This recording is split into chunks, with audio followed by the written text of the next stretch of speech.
Et si la véritable façon d'attirer ce que l'on désire n'était pas de faire plus d'efforts, mais de lâcher prise? Le bouddhisme enseigne que lorsque l'esprit s'apaise et que l'on se libère de l'attachement, les conditions propices apparaissent d'elles-mêmes. Comme l'eau qui coule sans résistance, la sérénité ouvre l'espace pour que chaque chose arrive en son temps. Aujourd'hui, vous découvrirez comment le calme, la pleine conscience et le détachement peuvent transformer votre vie et vous rapprocher de ce à quoi vous aspirez. Le calme intérieur est la porte d'entrée vers tout. Lorsque nous vivons dans l'urgence, nous croyons que plus nous agissons et plus nous maîtrisons, plus nous nous rapprochons de ce que nous recherchons. Mais le bouddhisme enseigne quelque chose de très différent. La véritable force ne vient pas d'un effort désespéré, mais du calme intérieur. Ce calme n'est ni passivité ni abandon. C'est un état de clarté qui permet de voir clairement ce qui semblait auparavant flou. Quand l'esprit est agité, les problèmes se multiplient comme des vagues agitées. Quand l'esprit est calme, ces vagues s'apaisent et l'eau redevient claire. Et c'est dans cette réflexion sereine que vous découvrez que nombre des réponses que vous cherchiez étaient déjà en vous. Pensez à toutes les fois où vous avez eu l'impression de tout perdre, parce que les choses ne se déroulaient pas comme prévu. La tension vous a poussé à agir avec précipitation, à prendre des décisions hâtives ou à prononcer des paroles irréversibles. Dans cet état d'agitation, non seulement nous ne résolvons rien, mais nous ouvrons davantage la porte à la souffrance. Le Bouddha a enseigné que la souffrance naît de l'attachement et de la confusion mentale. Et la confusion surgit lorsque nous ne nous accordons pas un espace de calme. Se détendre ne signifie pas perdre son temps. Il s'agit de s'accorder la possibilité d'écouter la vie sans être dénaturé par des bruits intérieurs. Une ancienne histoire zen illustre cet enseignement. Un maître rencontra un jeune homme désireux d'apprendre l'art de la méditation. Le garçon était avide de savoir, il parlait sans cesse et posait des questions sans relâche. Le professeur lui servit du thé. Il remplit la tasse à ras-bord, mais continua à verser. Le thé déborda et se répandit sur la table, mais le maître ne s'arrêta pas. Le jeune homme, surpris, dit « Maître, la tasse est déjà pleine, il n'y a plus de place. » Le maître le regarda et répondit « Exactement comme ton esprit. Tu es tellement occupé par tes pensées et ta hâte qu'il n'y a plus de place pour quoi que ce soit de nouveau. Si tu veux apprendre, commence par vider ta tasse. » Cette histoire nous rappelle que ce n'est qu'en mettant fin à la tourmente que nous pouvons créer un espace fertile pour l'épanouissement. Se détendre ne signifie pas rester les bras croisés, mais plutôt apprendre à observer sans laisser son esprit s'encombrer de jugements, d'attentes ou de peur. Le calme dynamise l'organisation, rend les décisions plus claires et les actions plus efficaces. C'est comme nettoyer une vitre embuée. On découvre soudain ce qui semblait auparavant impossible. À bien y réfléchir, une personne calme respire la confiance. Elle n'a pas besoin de hausser le ton, de se précipiter ou de prouver quoi que ce soit. Cette personne est inspirante, car sa sérénité est contagieuse. Et il en va de même pour vous. Si vous voulez que la vie vous apporte ce que vous désirez, commencez par créer un terreau fertile où ces graines pourront pousser. Ce terreau, c'est votre calme intérieur. Sans lui, les graines se fanent. Grâce à cela, ils s'épanouissent. Alors, la prochaine fois que vous aurez l'impression que tout va trop vite, ne vous précipitez pas. Respirez, détendez vos épaules, observez sans juger. Faites de votre calme un refuge. Dans ce silence intérieur, vous découvrirez que ce que vous cherchez est plus proche que vous ne le pensiez. Car, comme l'enseigne le bouddhisme, lorsqu'on apprend à s'arrêter, la vie commence à tourner en notre faveur. Lâchez prise et la vie suivra son cours. L'une des principales causes de notre anxiété est l'obsession de vouloir contrôler chaque détail. Nous voulons que tout se déroule comme prévu, que les gens réagissent comme nous l'avions imaginé, que l'avenir corresponde exactement à nos plans. Et pourtant, plus nous essayons de saisir la vie, plus elle nous file entre les doigts, comme l'eau. Le bouddhisme enseigne qu'une grande partie de nos souffrances provient de cette illusion de contrôle. Nous croyons qu'en serrant plus fort, nous trouverons la sécurité, mais nous n'obtenons qu'épuisement, frustration et un sentiment de vide. Pensez un instant aux journées où vous vous êtes obsédé à tout faire pour que tout se déroule parfaitement. Que ce soit une réunion, un voyage, un projet, voire une relation. Vous avez investi toute votre énergie à tout anticiper, à planifier chaque étape. Et puis un imprévu s'est produit. Un appel interrompu, un train en retard, un mot mal compris. Et puis viennent la colère, la nervosité, les plaintes. Cela vous rappelle quelque chose? Cette lutte constante nous prive de paix et nous fait oublier que la vie a son propre rythme. Le bouddhisme nous offre une autre perspective.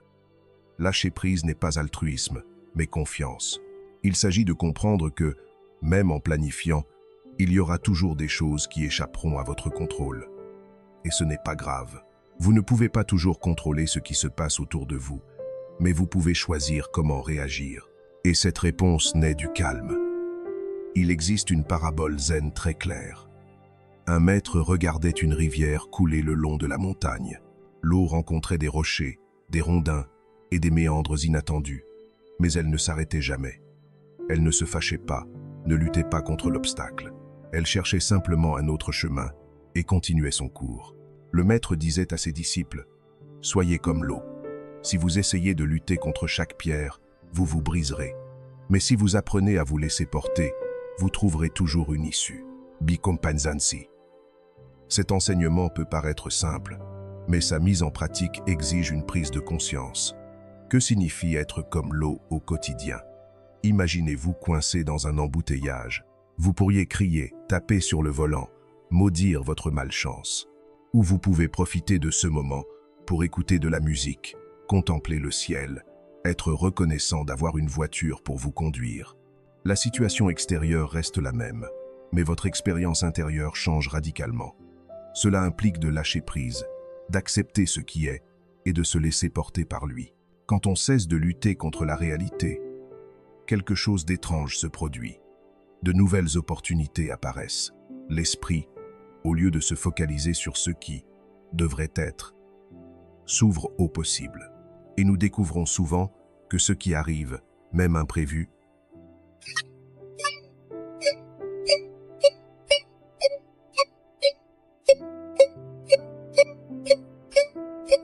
Combien de fois avez-vous pensé que quelque chose était un échec, pour finalement découvrir, avec le temps, que cela s'est avéré être un tournant nécessaire dans votre vie? Peut être une relation qui a pris fin, un emploi non obtenu, un déménagement inattendu. Sur le moment, tout cela a semblé être un désastre. Puis, vous avez compris que quelque chose de mieux s'annonçait. Apprendre à vivre dans le flot, c'est aussi renoncer à exiger des réponses immédiates de la vie. Le bouddhisme enseigne que chaque chose a son temps, comme les saisons. On ne peut pas forcer un arbre à fleurir en hiver, ni à porter des fruits avant même d'avoir pris racine. De même, vos désirs et vos objectifs doivent mûrir. Être obsédé par l'idée d'avancer ne fait qu'engendrer des tensions. Se fier au courant vous apporte la sérénité.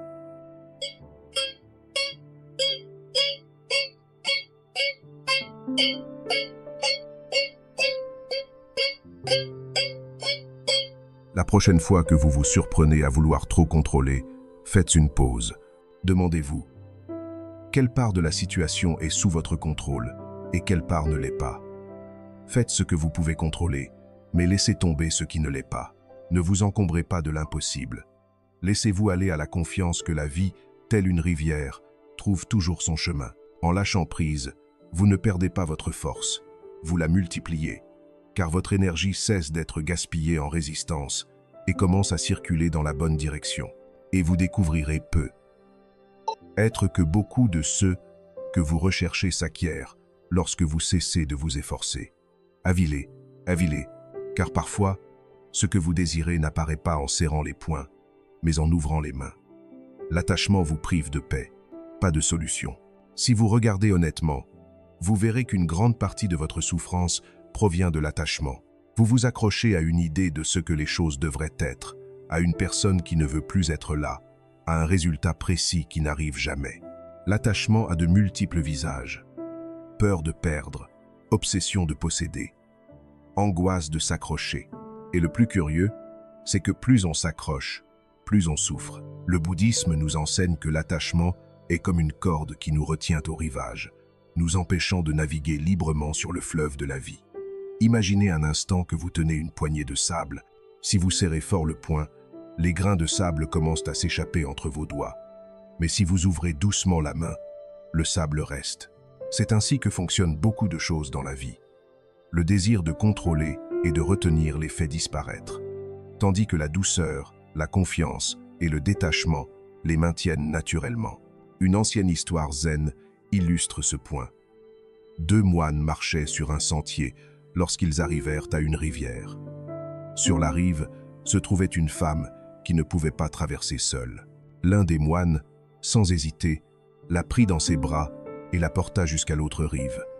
Elle le remercia et partit. Les moines poursuivirent leur chemin en silence. Des heures plus tard, le deuxième moine, agacé, demanda « Comment as-tu pu porter cette femme ? Nous ne devrions pas avoir de contact avec elle. » Le premier répondit « Je l'ai laissée sur le rivage il y a des heures, et tu la portes encore dans ton esprit ?» C'est l'essence même de l'attachement. Ce n'est pas seulement ce que nous vivons, c'est la façon dont nous continuons à porter ce qui est déjà arrivé. Nous portons dans nos sacs des souvenirs, des ressentiments, des espoirs déçus, des exigences sur la façon dont les choses devraient être. Et ce fardeau nous prive de paix. Pratiquer le détachement ne signifie pas ne pas aimer, ne pas se soucier des autres ou ne pas avoir d'objectif. Cela signifie aimer sans avoir besoin de posséder, savourer sans craindre de perdre, s'abandonner sans être obsédé par le contrôle des conséquences. Pensez aux relations. Combien de fois quelqu'un athée, il essayait de forcer l'autre à rester, à ressentir la même chose, à faire ce qu'on attend de lui. Cet attachement étouffe et crée une distance. En revanche, lorsqu'on offre de la liberté, lorsqu'on accompagne l'autre sans exigence, le lien s'épanouit naturellement. Le détachement est, au fond, la forme la plus pure de l'amour, car il ne naît pas de la peur, mais de la confiance. Il se manifeste aussi au quotidien. Êtes-vous obsédé par l'idée d'obtenir un emploi, une opportunité, un objectif? Plus vous pensez devoir agir maintenant et de cette façon, plus vous accumulez de tensions. Cette rigidité vous ferme des portes. En revanche, lorsque vous acceptez que tout ne dépend peu, être pas de vous, qu'il existe peu, être une autre voie ou un moment plus propice, quelque chose en vous se détend. Et cette détente ouvre la voie à l'émergence de solutions que vous n'aviez pas vues auparavant. L'attachement, en fin de compte, ne vous donne pas ce que vous cherchez. Il vous le ravit, vous vole votre paix, votre présent, la clarté nécessaire pour prendre les bonnes décisions. À l'inverse, le détachement ne vous éloigne pas de la vie, il vous la rend. Cela vous permet de marcher avec légèreté, les mains ouvertes, prêt à accueillir ce qui vient et à lâcher prise sur ce qui s'en va. Alors, chaque fois que vous constatez que vous souffrez trop d'une situation, demandez-vous: à quoi est-ce que je m'accroche à tout prix? Que se passerait-il si je lâchais prise? Vous découvrirez peu. Être que la liberté ne consiste pas à tout contrôler, mais à laisser la vie suivre son cours. Car, comme l'enseigne le bouddhisme, ce qui est censé demeurer, demeurera, et ce qui doit disparaître fera place à quelque chose de nouveau. Soyez reconnaissant pour ce que vous avez, et vous ferez place à davantage. L'esprit humain a une curieuse habitude. Il se tourne toujours vers ce qui manque. Nous aspirons à ceux que nous n'avons pas encore. Nous pensons à ce qui pourrait arriver ensuite. Nous imaginons à quoi ressemblerait la vie si tout se déroulait comme nous l'avions rêvé. Mais à force de regarder vers l'avenir, nous oublions ce qui est déjà là. Le bouddhisme nous rappelle que la gratitude est une clé puissante. Ce n'est pas un geste superficiel, ni une phrase répétée par obligation. C'est un état intérieur qui transforme votre vision de la vie. Lorsque vous êtes reconnaissant pour ce que vous avez déjà, votre perspective change, votre énergie s'apaise et, soudain, la vie commence à vous offrir davantage. Considérez ceci: si vous ne remarquez que ce qui vous manque, tout vous semblera rare. Vous passerez votre temps à comparer, à souhaiter, à être frustré parce que ce n'est jamais assez. Mais si vous commencez à voir ce qui est déjà là, même les choses les plus simples, un sentiment d'abondance émerge, indépendant des facteurs extérieurs. Le simple fait de se réveiller un autre jour, de pouvoir respirer, d'avoir quelqu'un à qui parler, d'avoir un toit au-dessus de sa tête. Tout cela, que nous avons tendance à tenir pour acquis, est en réalité un cadeau. Il existe une histoire zen qui l'explique magnifiquement. Un disciple se plaignit à son maître que sa vie était très dure. Il n'avait pas ce qu'il désirait. Les opportunités qu'il espérait ne se présentaient pas à lui, et il se sentait injuste. Le maître l'écouta en silence, puis l'emmena près d'une rivière. Il lui demanda de remplir un bol d'eau et d'y goûter. Le disciple s'exécuta et sourit en disant « C'est frais et délicieux ».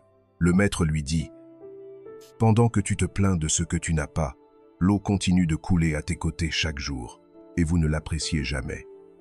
Commencez à être reconnaissant pour ce qui est déjà en vous, et vous découvrirez que l'abondance était là depuis toujours. La gratitude ne signifie pas nier les problèmes, ni faire comme si tout allait bien. Cela signifie reconnaître que, même au cœur des difficultés, il y a quelque chose à quoi s'accrocher. C'est un changement de perspective. Lorsque vous êtes reconnaissant, votre esprit cesse de se concentrer sur ce qui manque et s'ouvre à ce qui vient. Et c'est cette ouverture d'esprit qui ouvre la voie à de nouvelles opportunités.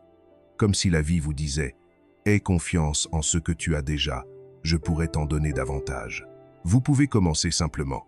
Chaque soir avant de vous coucher, prenez le temps de réfléchir à 3 choses pour lesquelles vous pouvez être reconnaissant ce jour-là. Il n'est pas nécessaire que ce soit des réussites majeures. Cela peut être un geste gentil, un bon repas, un rire inattendu, un moment de calme. Cet exercice entraîne votre esprit à observer le présent plutôt que l'absence. Et petit à petit, vous remarquerez comment votre rapport à la vie change. La gratitude transforme aussi les relations. Lorsque vous appréciez ceux qui vous entourent pour ce qu'ils sont et ce qu'ils apportent, au lieu de vous concentrer uniquement sur ce qu'ils ne font pas ou n'accomplissent pas, personne n'aime se sentir constamment jugé. Mais nous nous épanouissons tous lorsque nous nous sentons valorisés. La gratitude n'est donc pas seulement un cadeau pour soi-même, mais aussi pour les autres. Même dans les moments les plus difficiles, on peut la pratiquer. Le bouddhisme enseigne que même la douleur porte en elle une graine d'apprentissage. Être reconnaissant non pas pour la souffrance elle-même, mais pour ce qu'on peut en apprendre, permet d'éviter de sombrer dans le ressentiment. Car chaque perte recèle aussi une opportunité de croissance. Chaque séparation offre la possibilité d'un nouveau départ. La prochaine fois que l'anxiété vous surprend à penser à ce qui vous manque, respirez et remarquez ce qui est déjà là. Regardez autour de vous avec un regard neuf. Soyez reconnaissant pour la simplicité, le quotidien, pour ce qui a toujours été là pour vous soutenir. Vous découvrirez que l'abondance ne commence pas avec l'arrivée de quelque chose de nouveau, mais lorsque vous ouvrez les yeux sur ce que vous possédez déjà. Et dans cet état de gratitude, la vie trouve une ouverture pour vous apporter bien plus. L'impermanence apporte le nouveau. Lorsque vous lâchez prise sur l'ancien, tout change dans la vie. Rien ne reste inchangé. Ni les saisons, ni les émotions, ni les gens, ni même soi-même. Et pourtant, nous résistons. Nous souhaitons que les bonnes choses durent éternellement et que les difficultés passent au plus vite. Cette lutte contre l'impermanence est l'une des plus grandes sources de souffrance. Le bouddhisme enseigne que tout ce qui naît est destiné à se transformer. Et lorsque nous apprenons à l'accepter, plutôt que de nous y accrocher, nous découvrons une vérité libératrice. Chaque fin ouvre la porte à un nouveau commencement. Pensez aux feuilles d'un arbre en automne. Elles sont belles, mais tôt ou tard, si l'arbre essayait de les retenir, il finirait par se faner. En les lâchant, il se prépare à l'hiver et, grâce à ce cycle, il peut renaître au printemps. Vous aussi, vous êtes comme cet arbre. À vouloir s'accrocher à ce qui a déjà fait son temps, on s'épuise. Mais en faisant confiance au cours naturel de la vie, on laisse la place à la nouveauté. Vous avez sûrement déjà vécu des moments où quelque chose s'est terminé de manière inattendue. Une relation, un emploi, un projet. Au début, le sentiment était celui du vide et de la perte. Mais avec le temps, tu as découvert que, grâce à cette fin, une voie nouvelle s'ouvrait à toi. Une voie que tu n'aurais jamais imaginée. C'est la leçon de l'impermanence. Ce qui semble aujourd'hui être une fin peut être le germe de quelque chose de bien plus grand. Dans les temples bouddhistes, une pratique simple symbolise cela. Les moines créent des mandalas de sable avec une patience infinie, formant des figures d'une beauté époustouflante, des journées de travail minutieux qui pourraient être préservées comme des œuvres d'art. Mais une fois terminé, ils le détruisent en silence. Pourquoi? Pour se rappeler que rien n'est éternel, que même les plus belles choses sont vouées à disparaître. Et dans cette disparition, il n'y a pas de tristesse, mais de la compréhension. La vie coule, et la valeur réside dans le présent, pas dans l'attachement. L'impermanence ne signifie pas résignation. C'est apprendre à vivre avec le changement au lieu de le combattre. C'est savoir que la tristesse passera, mais la joie aussi, et que ces deux éléments sont des guides sur le chemin. Cela signifie que chaque instant a une valeur unique, car il ne se répétera jamais de la même manière. Et cela nous invite à le vivre pleinement. Comprendre l'impermanence permet de cesser de remettre sa vie à plus tard. On ne dit pas « je le ferai demain » si facilement, car on sait que demain pourrait être différent. On ne s'empêche pas de dire des mots d'amour, car on sait que la personne qu'on aime peut partir à tout moment. On ne cesse pas de faire des câlins, de remercier, de vivre, parce que vous comprenez que ce moment est unique. Vous pouvez le pratiquer simplement au quotidien. Observez comment votre respiration change. Chaque inspiration naît et chaque expiration meurt. Et pourtant, grâce à ce cycle, vous restez en vie. Observez le ciel. Il n'est jamais le même si vous le regardez chaque matin par la même fenêtre. Observez vos pensées. Elles apparaissent, persistent un moment, puis disparaissent. Tout change, et la vie elle-même réside dans ce changement. Accepter l'impermanence ne signifie pas tout perdre, mais plutôt tout gagner. Acquérir la liberté de lâcher prise sur ce qui ne vous sert plus. Gagner en légèreté pour ne pas porter le lourd. Gagner en confiance pour avancer en sachant que chaque perte ouvre la voie à un nouveau cadeau. Alors, la prochaine fois que vous aurez peur de la fin de quelque chose, souvenez-vous de ceci. Rien ne meurt vraiment. Tout se transforme. Et dans cette transformation réside l'opportunité de prendre un nouveau départ. En abandonnant l'ancien, vous faites place au nouveau. C'est la promesse que l'impermanence apporte à votre vie. La pleine conscience transforme l'attente en présence. Combien de fois avez-vous eu l'impression que la vie vous filait entre les doigts en attendant que quelque chose arrive? On attend le job de rêve, le partenaire idéal, le moment idéal pour démarrer un projet. On attend même vendredi pour se sentir vivant. Et pendant ce temps, on laisse filer la vie qui se déroule déjà. Le bouddhisme nous rappelle une vérité essentielle. Le seul endroit où la vie se produit, c'est l'instant présent. Ce ne sont pas vos souvenirs, ni vos projets, mais ce qui se passe ici et maintenant. Et la pratique qui nous aide à prendre conscience de cette réalité est la pleine conscience. La pleine conscience n'est ni une technique compliquée, ni un luxe réservé à ceux qui ont du temps libre. C'est un mode de vie. Cela signifie être présent à ce que l'on fait, sans laisser son esprit vagabonder vers ce qui a été ou ce qui pourrait être. Manger et savourer chaque bouchée au lieu de la dévorer en fixant son téléphone. Marcher et sentir ses pieds retomber au sol au lieu de penser à une liste interminable de choses à faire. Écouter attentivement quelqu'un, sans préparer sa réponse pendant qu'il parle. Des choses simples, mais transformatrices. Dans le bouddhisme, on dit que, lorsque l'on n'est pas présent, on est comme un voyageur traversant un magnifique paysage. Les yeux fermés, le train avance, les champs changent, le soleil se couche, mais on ne voit rien. L'esprit perdu ailleurs. La pleine conscience, c'est ouvrir les yeux et découvrir que le paysage a toujours été là. Une histoire zen l'illustre clairement. Un disciple demanda au maître quelle était la pratique la plus élevée. Le professeur répondit « Quand je mange, je mange. Quand je dors, je dors. Quand je marche, je marche. » Le disciple fut surpris. « N'est-ce pas ce que tout le monde fait, non ?» Le maître sourit et dit « Non. La plupart des gens, en mangeant, pensent à autre chose. En dormant, ils rêvent de soucis. Et quand on marche, on est déjà arrivé à destination sans avoir vu le chemin. » Cet enseignement peut paraître simple, mais une fois appliqué, il transforme complètement notre façon de vivre. Car la souffrance ne vient souvent pas de ce qui arrive, mais de ce que notre esprit imagine. L'avenir que vous craignez ou le passé que vous revivez pèse plus lourd que l'expérience du présent. Et en pratiquant la pleine conscience, vous découvrez que la vie, telle qu'elle est aujourd'hui, n'est souvent pas aussi difficile que vos pensées le laissent entendre. Pensez à quelque chose d'aussi simple que faire la queue. Normalement, l'impatience prend le dessus.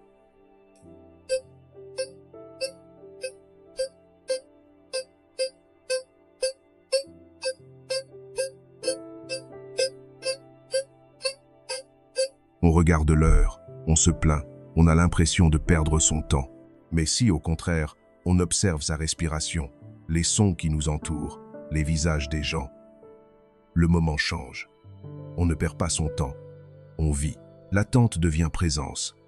La pleine conscience ne fait pas disparaître vos problèmes, mais elle transforme votre relation avec eux. La douleur physique peut être insupportable si vous la repoussez mentalement, mais elle peut devenir plus supportable si vous l'observez calmement, en respirant avec elle au lieu de la combattre. Une inquiétude peut vous consumer des heures si vous la ruminez, mais en y prêtant attention, vous découvrez qu'il ne s'agit que d'une pensée et non d'un jugement définitif. La pratique commence par de petits gestes. Se brosser les dents et sentir l'eau fraîche. Faire la vaisselle et remarquer la mousse. Ouvrir la fenêtre et sentir l'air sur son visage. Chaque instant du quotidien est une occasion de se recentrer sur soi-même. Et plus vous le pratiquez, plus vous découvrez que la vie n'attendait pas le futur. Elle se déroulait sous vos yeux, en permanence. Alors, la prochaine fois que vous vous surprendrez à attendre quelque chose pour être heureux, rappelez-vous ceci. Inutile d'attendre. Le bonheur ne se trouve pas vendredi, ni dans le prochain voyage, ni dans cet accomplissement imaginaire. C'est dans la tasse de thé chaude que vous tenez entre vos mains, dans les rires partagés, dans le silence de votre respiration. La pleine conscience transforme l'attente en présence, et cette présence est le plus beau cadeau que vous puissiez vous faire. Respirez et revenez à l'instant présent. Tout se manifeste là. Il existe une chose aussi simple et oubliée que la respiration. Nous la pratiquons des milliers de fois par jour, sans nous en rendre compte. Et pourtant, c'est l'outil le plus puissant pour revenir au présent. Le bouddhisme enseigne que la respiration est un pont entre le corps et l'esprit. Quand votre respiration est agitée, votre esprit s'agite également. Quand votre respiration se calme, votre esprit se calme aussi. Et quand l'esprit se calme, toute la vie trouve un espace pour s'organiser. Pensez à toutes les fois où le stress vous a fait perdre le contrôle. Une dispute où vous avez fini par dire des choses que vous ne pensiez pas. Un moment de nervosité avant de prendre la parole en public. Une nuit blanche passée à vous retourner dans tous les sens. Dans ces moments-là, votre respiration était superficielle, laborieuse et rapide. Et plus vous l'ignoriez, plus vous vous sentiez mal. Souvenez-vous d'un moment où vous étiez en paix, contemplant la mer, marchant en montagne, écoutant de la musique relaxante. Sans vous en rendre compte, votre respiration était profonde, lente et sereine. Votre corps et votre esprit étaient en harmonie. Le secret, c'est que vous n'avez pas besoin d'attendre d'être à la plage ou en forêt pour retrouver ce calme. Vous pouvez le faire ici, où que vous soyez, simplement en prêtant attention à votre respiration. Inspirez lentement par le nez, sentez l'air remplir vos poumons, puis expirez doucement, permettant à votre corps de relâcher les tensions. Quelques minutes suffisent pour que la tempête intérieure commence à se dissiper. Dans les monastères bouddhistes, les moines commencent et terminent nombre de leurs pratiques par une respiration consciente. Non pas que ce soit un rituel vide de sens, mais parce qu'ils savent que sans ce fondement, l'esprit vagabonde. En respirant consciemment, on s'ancre, on cesse d'être entravé par les pensées du passé ou les peurs de l'avenir. Votre attention revient à la seule chose qui existe, cet instant. Et c'est dans cet instant que tout se manifeste. On raconte qu'un maître demanda à son disciple « Quel est l'endroit le plus important au monde ?» Le disciple pensa « Aux villes sacrées, aux temples, aux montagnes. » Le maître lui dit « L'endroit le plus important est là où tu es maintenant. Et la porte d'accès est ta respiration. » Respirer en pleine conscience ne demande pas de temps supplémentaire, mais de l'intention. Vous pouvez le faire en allant au travail, en attendant à un feu rouge, en buvant un verre d'eau. L'astuce est de s'en souvenir. Chaque inspiration est une occasion de revenir. Chaque expiration est une invitation à lâcher prise. C'est comme si, à chaque respiration, on pouvait réinitialiser son esprit et repartir de zéro. Et il ne s'agit pas seulement de se détendre. Lorsque votre respiration devient consciente, Vos actions deviennent plus claires. Vous prenez des décisions avec calme, sans précipitation. Vous communiquez plus sereinement. Vous écoutez mieux et vous répondez plutôt que de réagir. La respiration est comme un gouvernail invisible qui guide votre vie vers la sérénité plutôt que vers le chaos.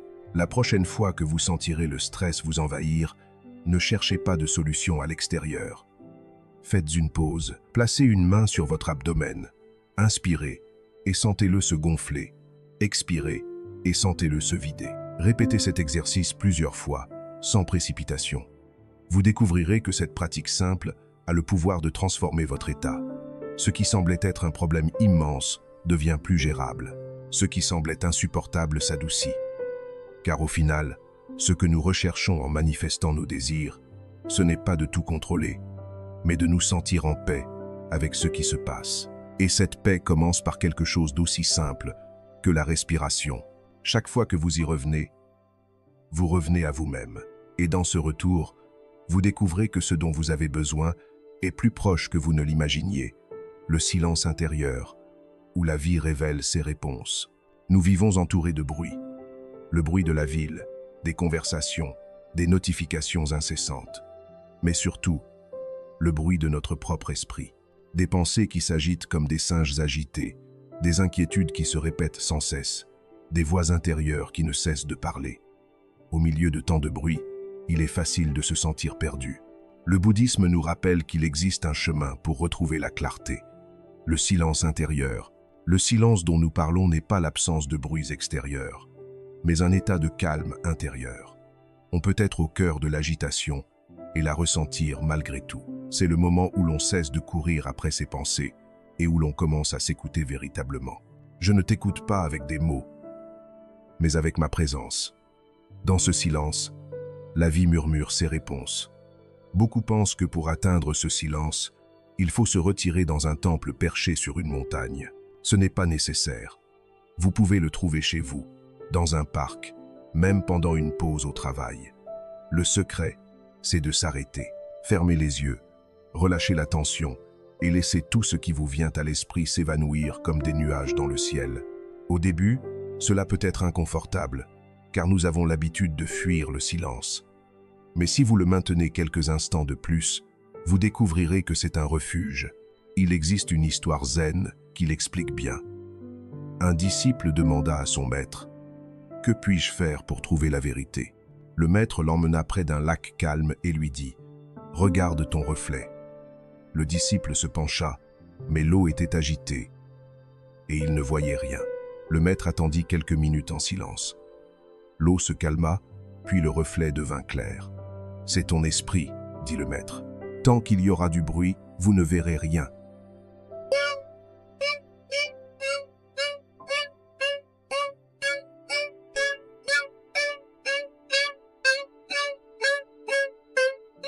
Quand tout se calmera, la vérité éclatera. C'est le pouvoir du silence. Inutile d'inventer des réponses, ni de les forcer. Il suffit de laisser votre esprit se calmer suffisamment pour qu'elles apparaissent d'elles-mêmes. Et lorsqu'elles apparaissent, elles sont généralement plus claires et plus simples que vous ne l'imaginiez. Le silence est aussi un acte de courage, car en restant silencieux, on affronte ce qui est en soi. Peur, blessure, doute.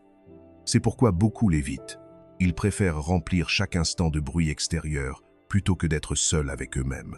Mais le paradoxe est que c'est précisément là, dans cette rencontre avec ce que l'on cache, que la véritable transformation commence. Le bouddhisme enseigne qu'on ne peut se libérer de ce que l'on ne connaît pas. Le silence vous donne l'occasion de le contempler et de l'accepter. Le pratiquer ne prend pas des heures. De petits moments chaque jour suffisent. Éteignez votre téléphone. Asseyez-vous confortablement. Respirez et restez immobile. Laissez le murmure de vos pensées se calmer. Votre esprit peut se rebeller au début, mais si vous persistez, il viendra un moment où tout semblera s'arrêter. Et à cet instant, vous comprendrez que le silence n'est pas le vide, mais la plénitude. Pensez à la musique. Les notes n'auraient aucun sens sans les silences qui les séparent. Il en va de même dans la vie. Sans pause, tout devient chaotique. Avec des pauses, des moments de silence, tout prend forme. Alors, La prochaine fois que vous aurez l'impression de ne plus savoir quoi faire, comme si votre esprit était embrouillé par 1000 pensées, ne cherchez pas plus de bruit pour vous distraire. Faites le contraire. Recherchez le silence. Respirez. Apaisez votre esprit. Et écoutez. Dans cet espace, tu découvriras que la vie t'a toujours parlé. Il te suffisait de te taire pour l'entendre. Chaque automne est comme une aube nuageuse. Il semble tout obscurcir, mais derrière ces nuages, le soleil brille toujours. Les échecs, les pertes, les erreurs pèsent comme des chaînes et minent votre confiance en vous. Le cœur, autrefois vibrant, se met à palpiter de peur et de doute. Mais le bouddhisme nous rappelle une vérité profonde. Malgré toutes vos chutes, vous possédez en vous une force inébranlable, une clarté que rien ni personne ne peut détruire. La confiance n'est pas perdue à jamais. Elle attend simplement que vous vous regardiez à nouveau avec les yeux de votre vraie nature. Aujourd'hui, je souhaite partager avec vous 12 leçons bouddhistes qui peuvent restaurer votre confiance, réveiller votre force intérieure et vous rappeler que vous avez toujours été maître de votre rétablissement. Tenez bon jusqu'au bout, car la dernière leçon est non seulement la plus puissante, mais aussi celle qui changera à jamais votre perception de vous-même. Respirez profondément et marchez avec moi, pas à pas, sur ce chemin. Commençons. On raconte qu'un disciple se présenta devant le Bouddha, le visage abattu et le cœur brisé. Il avait commis une erreur qu'il ne pouvait se pardonner. Son esprit le répétait sans cesse, comme une blessure qui ne cessait de saigner. Il avait l'impression d'avoir échoué, que tout ce qu'il avait construit s'était effondré et qu'il ne pourrait jamais se relever. Les larmes aux yeux, il s'inclina devant son maître et dit « Je suis tombé, maître, et dans ma chute, j'ai tout perdu. Mon courage, ma confiance, ma paix. » Comment continuer? Le Bouddha le regarda avec une compassion infinie et après un long silence demanda « Avez-vous déjà vu un arbre tomber dans la forêt ?» Le disciple confus acquiesça. Le Bouddha poursuivit « Lorsqu'un arbre tombe, est-il perdu? Son bois devient un abri pour ceux qui ont besoin d'un toit, un feu qui réchauffe la nuit froide, et même son ombre morte protège ceux qui se reposent au sol. Rien dans la nature n'est une erreur. Tout se transforme. » Le disciple ferma les yeux et comprit. Ces chutes n'étaient pas la fin, mais faisaient partie d'un cycle.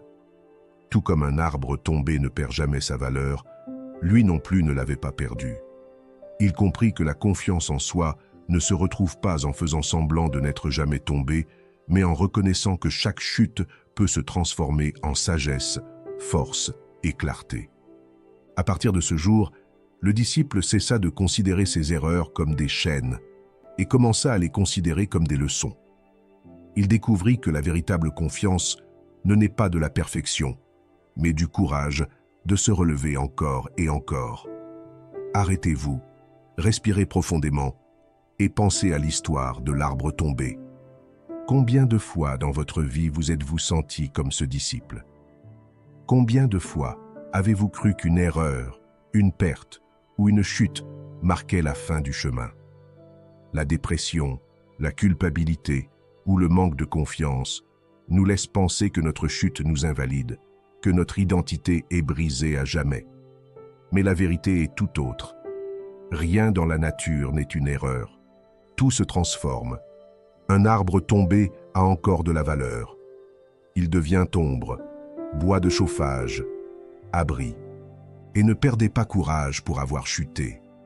Vos blessures peuvent être le bois sur lequel vous construisez votre force, votre compassion et votre sagesse.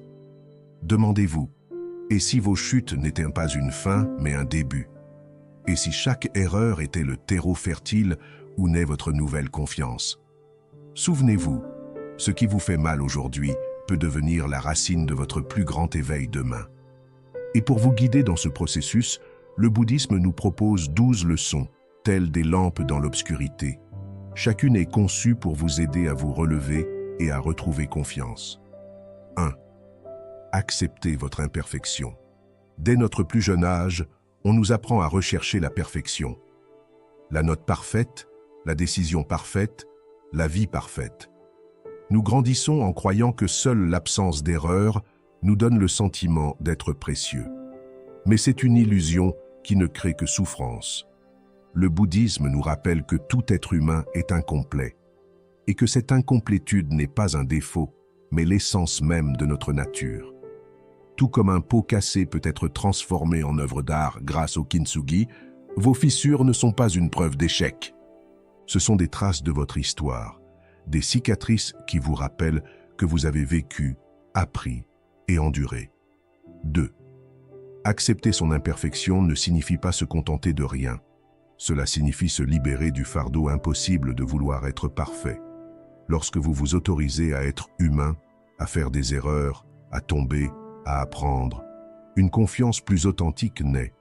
Non pas celle qui repose sur l'apparence parfaite, mais celle qui naît de la reconnaissance de sa vulnérabilité et pourtant digne d'amour, de paix et d'épanouissement. 3e. Demandez-vous maintenant, combien de temps avez-vous perdu à essayer de prouver votre perfection?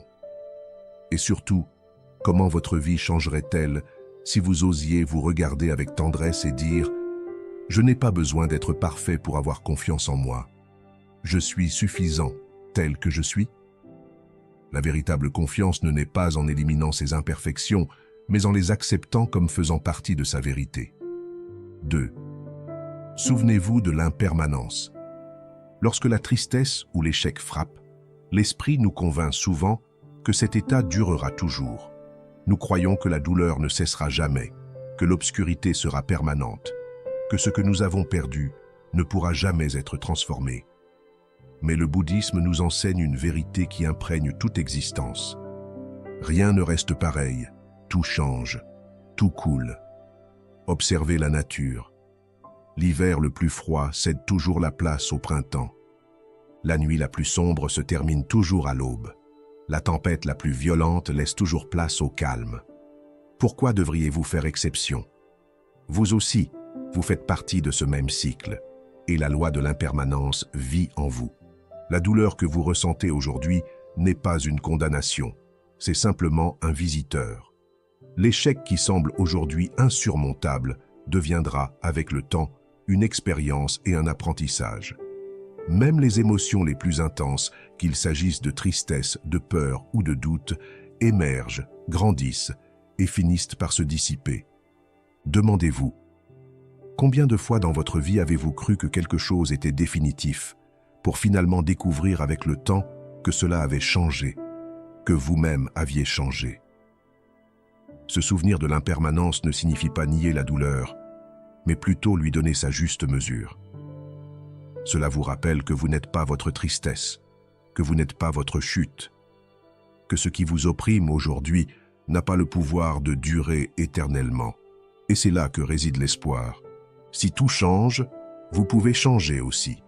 Ce qui semble une fin aujourd'hui peut se révéler un début demain. L'impermanence ne détruit pas votre confiance, elle la libère, car elle vous apprend que rien, pas même votre souffrance, n'a le dernier mot. 3e, l'autocompassion est une force, pas une faiblesse. Dans une société qui glorifie la ténacité et la perfection, l'autocompassion est souvent interprétée à tort comme une faiblesse. On nous a appris que pour avancer, il faut être impitoyable envers soi-même, se punir pour chaque erreur et se dépasser. Mais le bouddhisme révèle une vérité bien plus profonde. Il n'y a pas de plus grande force que de se regarder avec tendresse quand on en a le plus besoin. Quand on tombe, le jugement intérieur devient un fouet. Tu n'es pas à la hauteur. Tu n'aurais pas dû échouer. Tu ne pourras pas te relever. Et ces mots, loin de t'aider, sapent encore plus ta confiance. L'apitoiement sur soi, en revanche, est ce geste silencieux qui ouvre un espace au milieu de la tempête. C'est cette voix intérieure qui vous dit « Je suis avec vous », même dans vos erreurs. Il ne s'agit pas de se justifier ni de renoncer à s'améliorer, mais de comprendre que personne ne s'épanouit sous le coup du jugement, mais plutôt sous la lumière de la compréhension. Accepter ces blessures ne vous rend pas faible, cela vous rend courageux, car il faut du courage pour regarder ses propres failles et, Au lieu de les rejeter, les accueillir avec amour.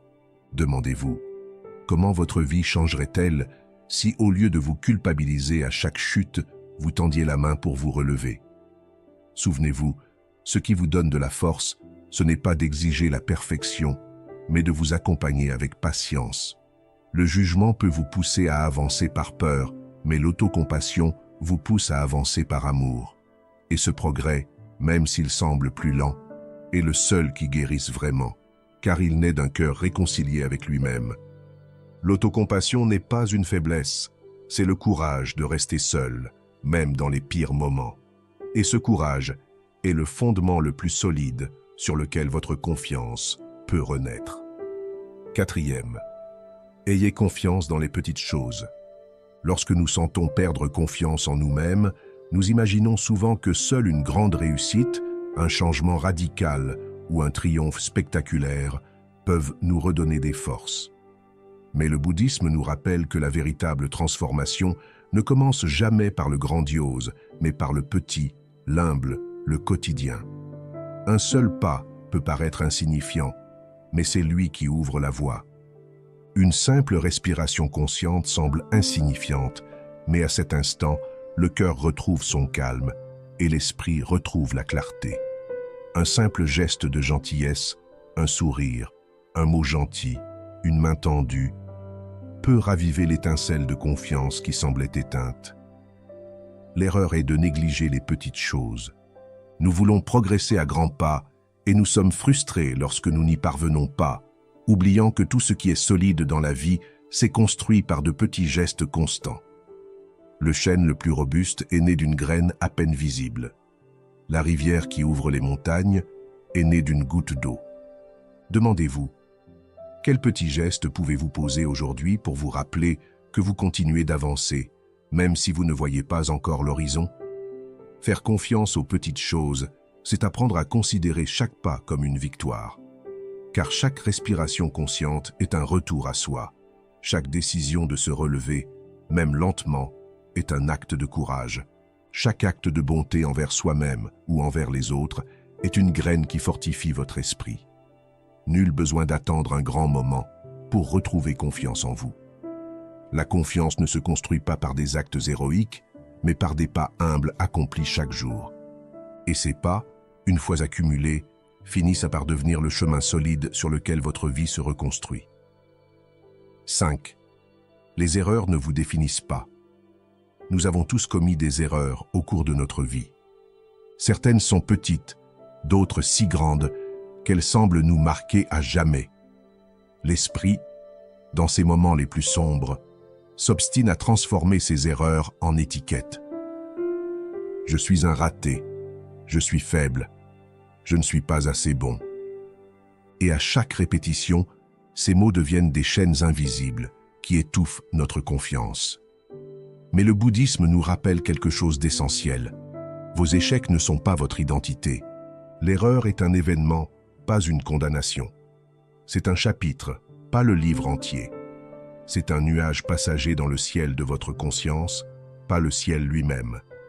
Imaginez un diamant recouvert de boue. Vous pouvez le salir, cacher son éclat un temps, mais son essence demeure intacte, sa valeur intacte.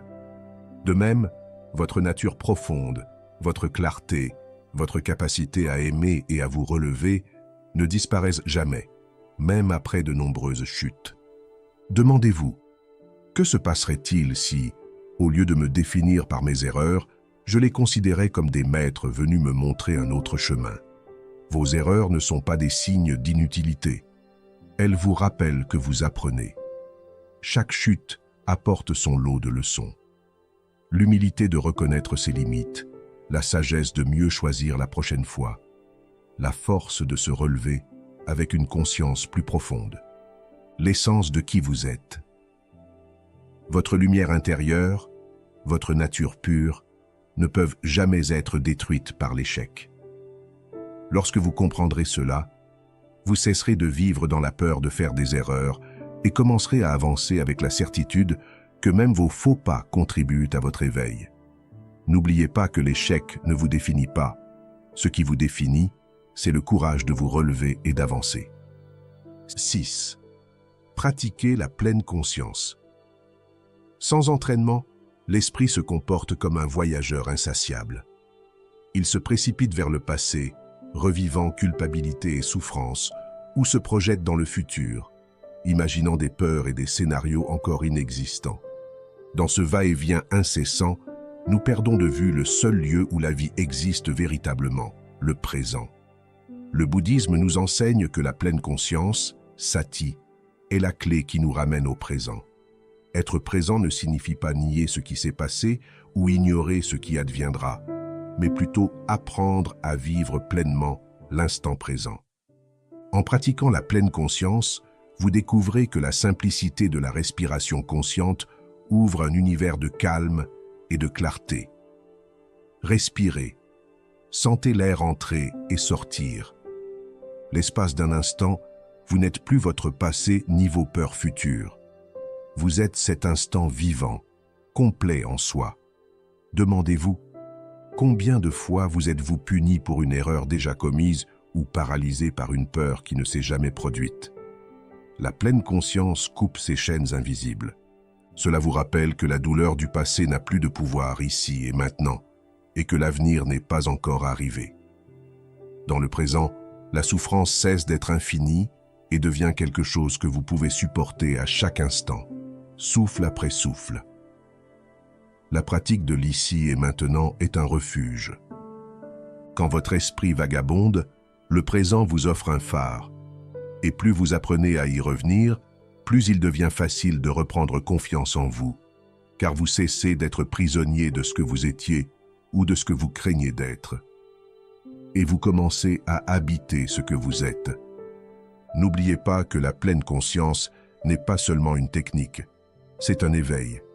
Et chaque fois que vous choisissez de revenir au présent, vous choisissez aussi de revenir à votre véritable moi. 7. Chaque être est porteur de lumière. Il y a des jours où l'obscurité semble absolue, des jours où la douleur, le doute ou la dépression obscurcissent tellement notre esprit qu'on a l'impression d'avoir perdu toute lucidité. Dans ces moments-là, la voix intérieure murmure « Tu ne vaux rien, tu es brisé, il n'y a pas d'issue ». Mais le bouddhisme nous rappelle une vérité profonde. En chaque être existe une lumière inépuisable. Cette lumière est votre nature de Bouddha, l'essence pure et claire avec laquelle nous naissons tous. Quelles que soient vos expériences, vos erreurs ou les épreuves que vous avez traversées, cette étincelle demeure intacte, attendant d'être rappelée. Imaginez le ciel couvert de nuages épais et sombres. Même si vous ne le voyez pas, le soleil continue de briller derrière. Il ne s'éteint jamais, il ne disparaît jamais, il est simplement caché. C'est aussi votre intérieur. La tristesse peut vous envelopper comme un épais manteau, mais votre lumière essentielle demeure là, immuable. Demandez-vous, que se passerait-il si, au lieu de croire à l'obscurité, vous choisissiez de vous rappeler qu'en vous, il y a toujours un soleil qui ne s'éteint jamais. Se connecter à cette lumière ne signifie pas nier ses ombres. Cela signifie reconnaître que, même au cœur de la douleur, existe en vous un espace inviolable d'âme, de sagesse et de clarté. Un espace que rien ni personne ne peut détruire. Quand on se rappelle que l'on porte cette lumière en soi, la confiance renaît.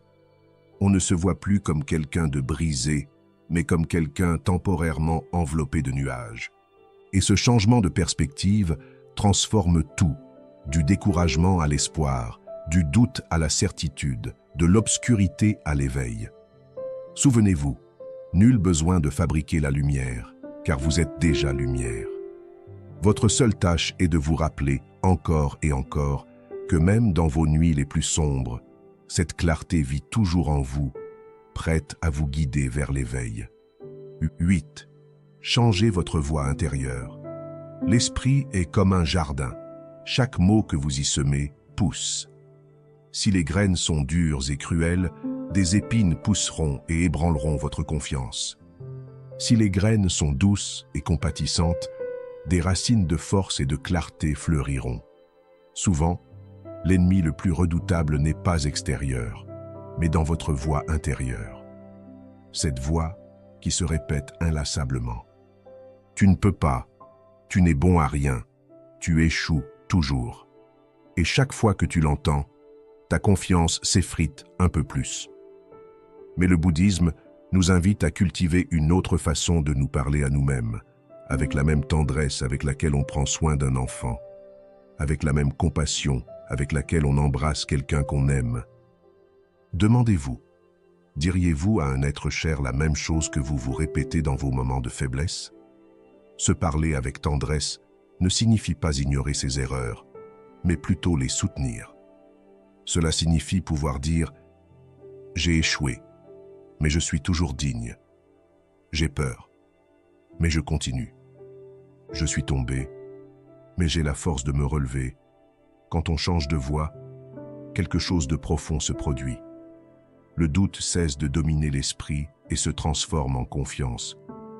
Car la parole que vous entendez le plus au cours de votre vie n'est pas celle de quelqu'un d'autre, c'est la vôtre.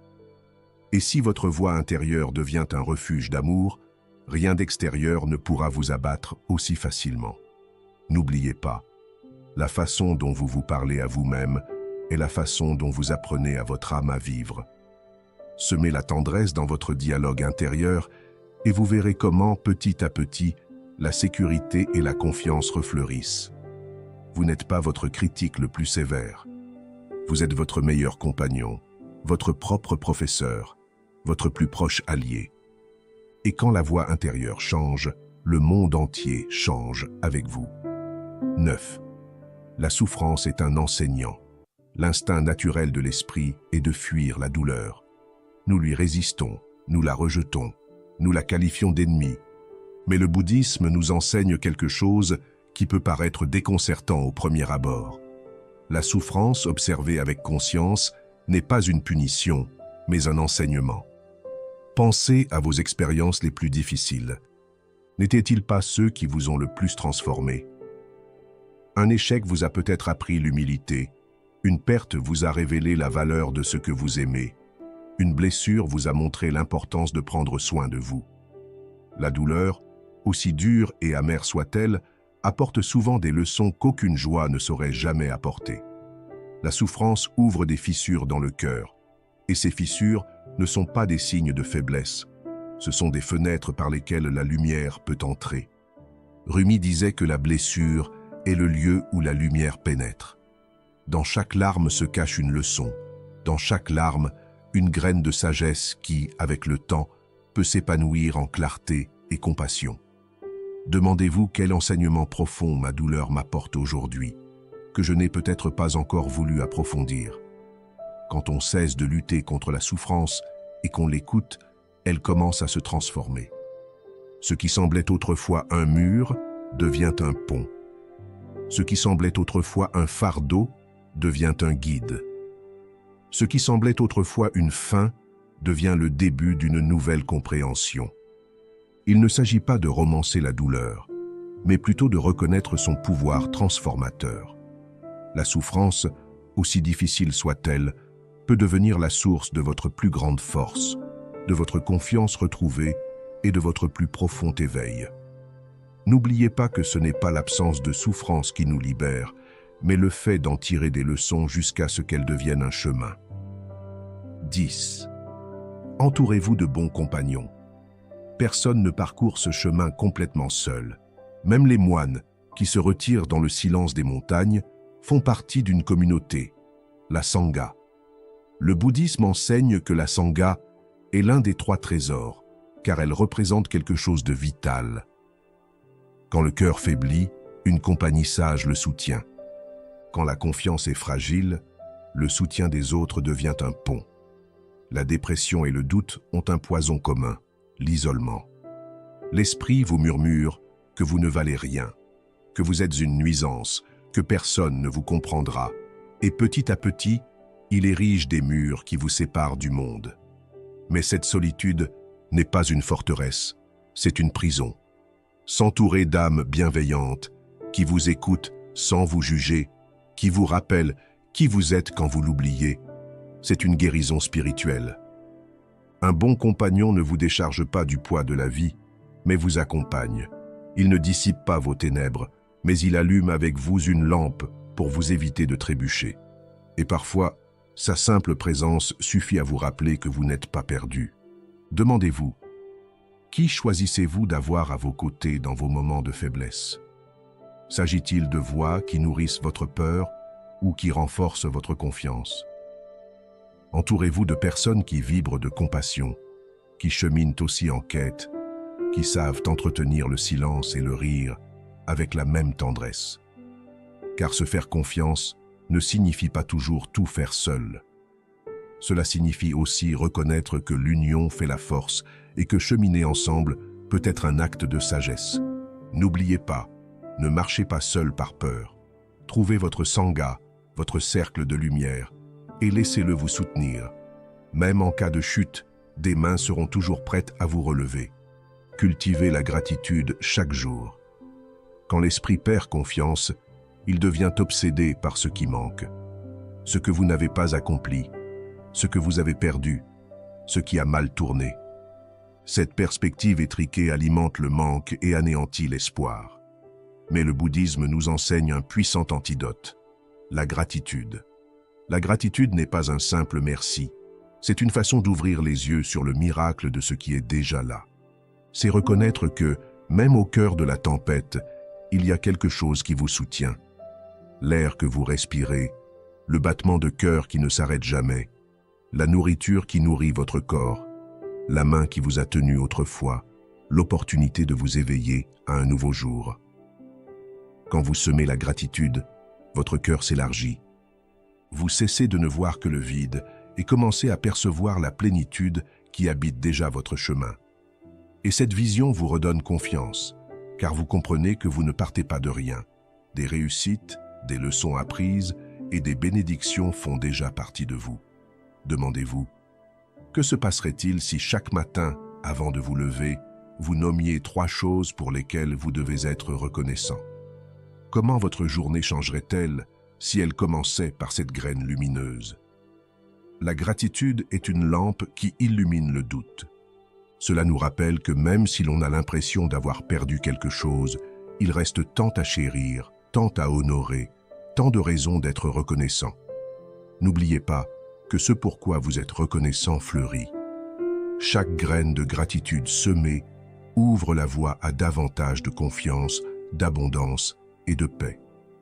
Faites de la gratitude une habitude et vous verrez comment votre vie commencera à révéler que vous avez toujours eu plus que ce que vous pensiez. 12. Levez-vous toujours, même si c'est lent. Il y a des jours où se relever semble impossible. Le corps est lourd, l'esprit est envahi par le doute et le cœur se persuade qu'il n'a plus la force de continuer. Dans ces moments-là, tomber ressemble à un gouffre sans issue. Mais le bouddhisme nous rappelle un enseignement immortel. Tombez 7 fois, relevez-vous 8. Peu importe le nombre de fois où vous trébuchez, ce qui compte vraiment, c'est votre décision de vous relever. Se lever ne signifie pas toujours déployer une énergie débordante ou marcher d'un pas décidé. Parfois, se lever, c'est simplement respirer consciemment quand tout en soi veut abandonner. Parfois, c'est faire un pas, même petit, vers la clarté. Parfois, c'est ouvrir les yeux le matin et se dire « Je suis toujours là, je suis toujours en vie, je marche toujours ». Demande-toi, qu'est-ce que cela signifie pour moi de me lever aujourd'hui, à cet instant précis, de faire un pas, de sourire même si ça fait mal, de me rappeler qu'il y a encore de la lumière en moi. Chaque fois que tu te lèves, même lentement, quelque chose en toi s'épanouit, la confiance. Car ce n'est pas l'absence de chute qui vous définit, mais votre capacité à choisir la vie encore et encore.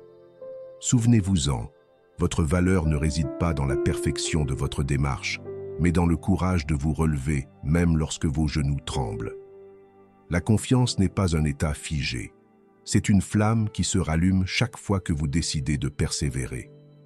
Chaque chute peut sembler une fin, mais chaque ascension est la preuve qu'en vous réside une force plus grande que toute obscurité. Et cette force, même si elle se déplace lentement, vous ramènera toujours à vous-même. Arrêtez-vous un instant, fermez les yeux et respirez profondément.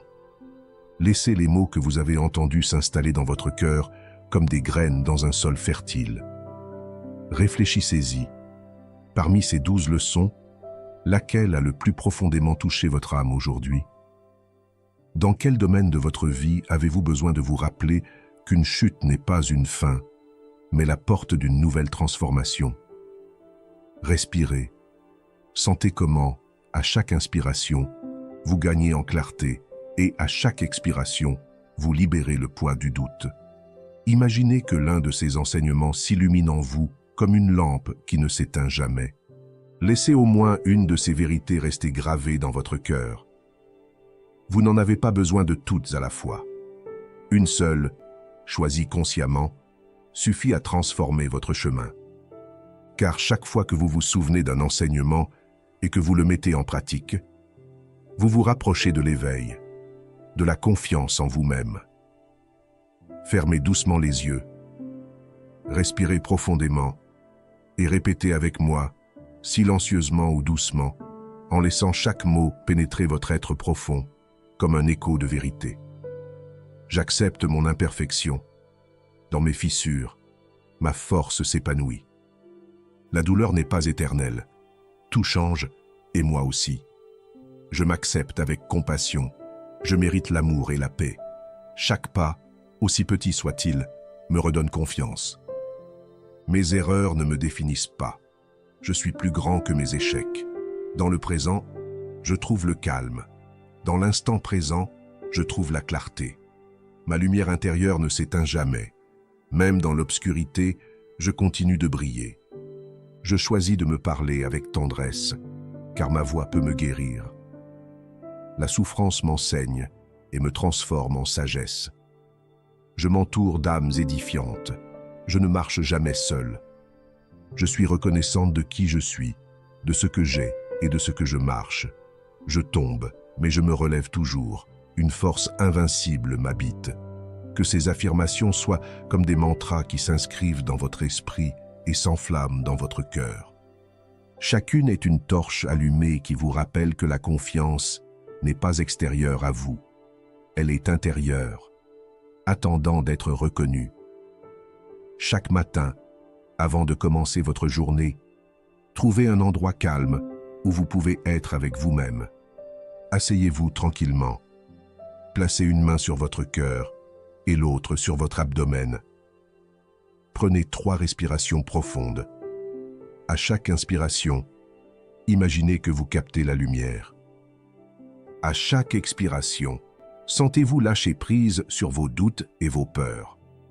Maintenant, répétez intérieurement l'une des affirmations qui vous a le plus marqué aujourd'hui. Vous n'avez pas besoin de toutes. Une seule suffit. En le répétant, imaginez ce mot pénétrer votre cœur comme une graine lumineuse qui prend racine en vous.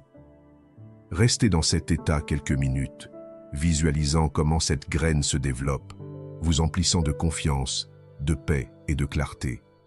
Faites de ce rituel une habitude quotidienne, car chaque affirmation semée avec conscience est une graine qui germe, et petit à petit, votre intérieur devient un jardin où la confiance s'épanouit.